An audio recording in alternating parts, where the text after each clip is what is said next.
In today's video, I'm going to teach you how to create date and time properties in Hubspot. Being able to track dates and times properly is really important for things like follow-ups, renewals, events, and reporting. Instead of trying to squeeze that information into basic text fields, HubSpot lets you use dedicated date and time properties. These make your data cleaner, easier to filter, and much more reliable in workflows and dashboards. Let's walk through how to set one up from scratch. First, open your HubSpot settings. Look at the top navigation bar in your HubSpot account and click the settings icon, which looks like a little gear. This takes you into the main settings area where you can manage objects, properties, and a lot of other configuration options.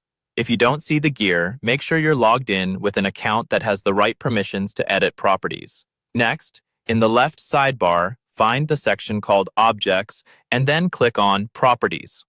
This is where all of your existing properties live for things like contacts, companies, deals, tickets, and custom objects. You'll see a list of properties and some filters you can use, but for now, we're going to focus on creating a new one. In the top right corner of this page, click the Create Property button.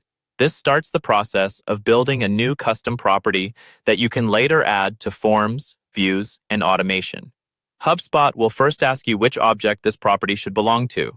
For example, you might want a date property on contacts, such as onboarding completion date, or on deals like contract start date.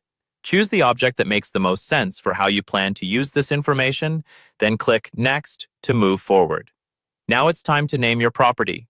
In the label field, type a clear, descriptive name that your team will easily understand. Think about how it will appear in filters and workflows later. Once you're happy with the label, click Next. On the next screen, you'll choose the field type. Open the Field Type drop-down and select either Date Picker if you only need a date, or Date and Time if you also need to capture the specific time of day.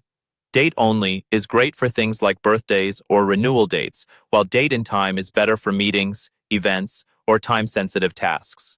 When you're done, click Create to publish your new property. HubSpot will save it and make it available across the object you selected, so you can start using it in records, lists, forms, and workflows right away.